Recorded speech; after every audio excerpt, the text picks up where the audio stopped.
Hi, everyone. Greetings. We're on page 81 of the Pure Worship book, and the last subhead of this chapter 2 is The Nations Will Have to Know.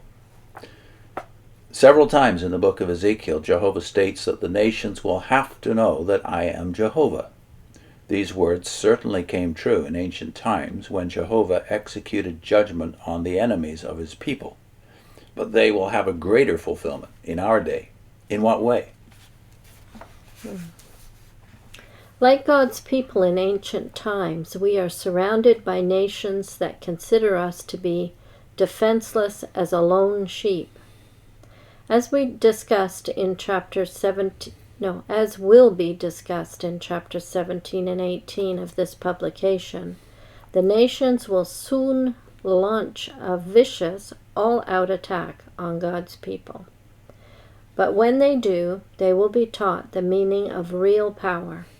They will be forced to know Jehovah, to recognize his sovereignty when he destroys them at the Battle of Armageddon. By contrast, Jehovah will keep us safe, and he will bless us. Why? Because we have taken the opportunity now to prove that we know Jehovah by trusting in him, by obeying him, and by giving him the pure worship he deserves. Bottom line, you will be preserved if you are giving Jehovah pure worship. Yeah. And of course the context here is that it's all about us. So God is proved by us. And then you realize the whole tenor of the book of Ezekiel is against both of these assumptions. First of all, us is not Jehovah's Witnesses or even Christians of any sort, or Gentiles, we might, in the context. Mm-hmm. And second, people who are being saved in the book of Ezekiel are not being saved because they're pure worshipers. They're being saved because of promises made long before their era to patriarchs who were not even Israelites because Israel hadn't been born yet. Now they end that last paragraph with you know how they always bold certain scriptures to say, read this. So they say, read Ezekiel 28:26. So I'm going to do that from their Bible, the Silver Sword. They will dwell on it in security and build houses and plant vineyards, and they will dwell in security when I execute judgment on all those around them who treat them with scorn, and they will have to know that I am Jehovah their God. Problem? Well, the context is the big problem.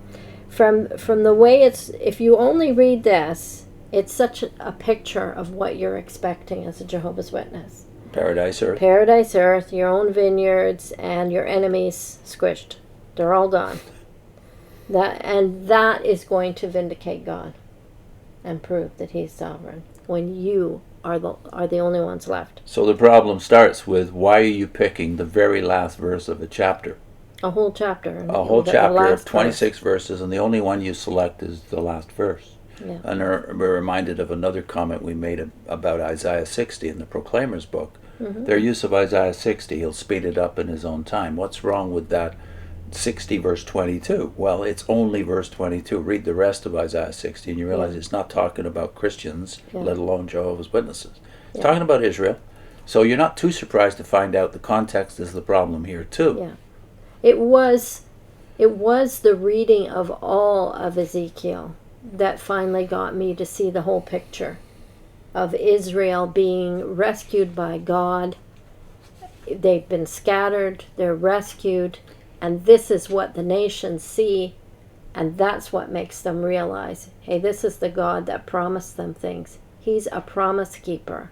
It's not because they look at the people and think they're so great. Okay, that issue we've dealt with, it seems to me, quite a few times in different contexts. But in this specific one, you think this is devious. Yeah. They've deliberately cut off the context here because they realize a couple of details in the immediate context that a witness is going to be troubled by. Just read the two verses before 26. So let me do that. This is the same chapter, that's Ezekiel 28. This is the previous two verses. Mm-hmm. But before that, I'll just kind of scan the whole chapter for you. This is the chapter where it talks about the prince of Tyre. So we're talking about the city that in a place we now call Lebanon. And then after dealing with the prince of Tyre and Tyre for about 19 verses, you get to a prophecy against Edom. That is, against Sidon. Sidon is another city which still exists in Lebanon. A neighbor of Israel.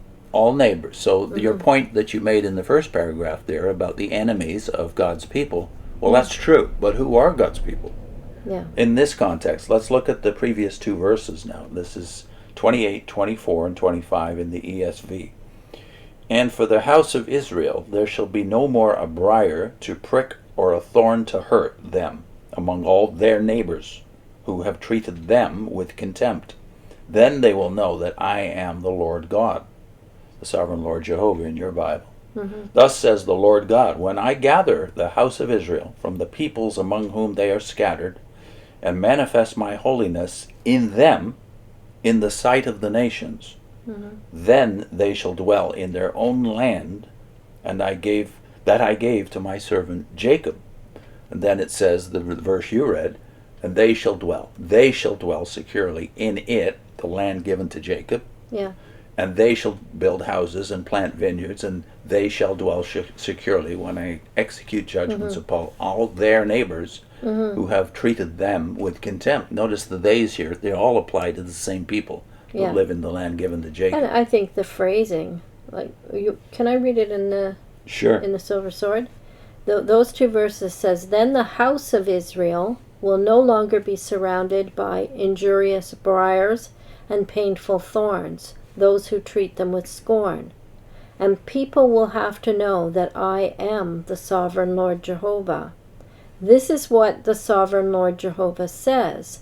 When I regather the house of Israel from among the peoples where they were scattered, I will be sanctified among them in the eyes of the nations. Yours said Gentiles, because the Watchtower doesn't have Gentiles in their Bible. And they will dwell on their land that I gave to my servant Jacob. So you can't get away from the fact that this is about the nation of Israel. It's not about Jehovah's Witnesses in the 20th century or the 21st century.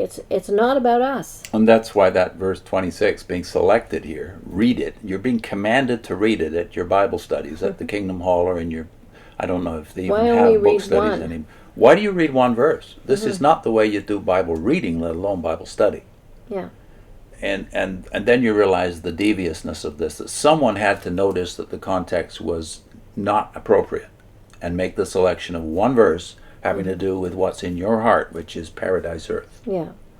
So from this, it's not about Israel being faithful, pure worshipers. It's about God being a promise keeper. Yeah. He made promises to Jacob and to the nation of Israel, and he's going to keep them, and the nations will see it. That's right, which sheds light on a famous phrase that we know as Jehovah's Witnesses, which is the appointed times of the nations. This is about the Gentile times. The Gentiles will no longer be a thorn in your side, literally. They will no longer plague you, as they have done for, thousands of years. They will no longer rule over you. They'll no longer rule over you. Who will? Well, in the book, in the prophets, it's always, of course, the Messiah. Or in Ezekiel, Yahweh himself will rule over them. So this is all the context, and that's why we have to expose this kind of Bible interpretation for the farce it is. There's just no way you can do what the Watchtower gets away with doing with Jehovah's Witnesses in the name of loyalty, in the name of the God they claim they worship, the God of truth. They get away with this. It's not showing respect to his word. To his word, it isn't. What are our links? Just one link to the first of a series that we did in, what book was it? Zechariah. So the first one is The Quake That Shook Two Jehovah's Witnesses. I think you'll find 5 or 6 videos linked together at the end. So it follows the argument of Zechariah 5. What is God going to do to vindicate himself before the nations? Zechariah lays it out wonderfully well. See you soon. Bye.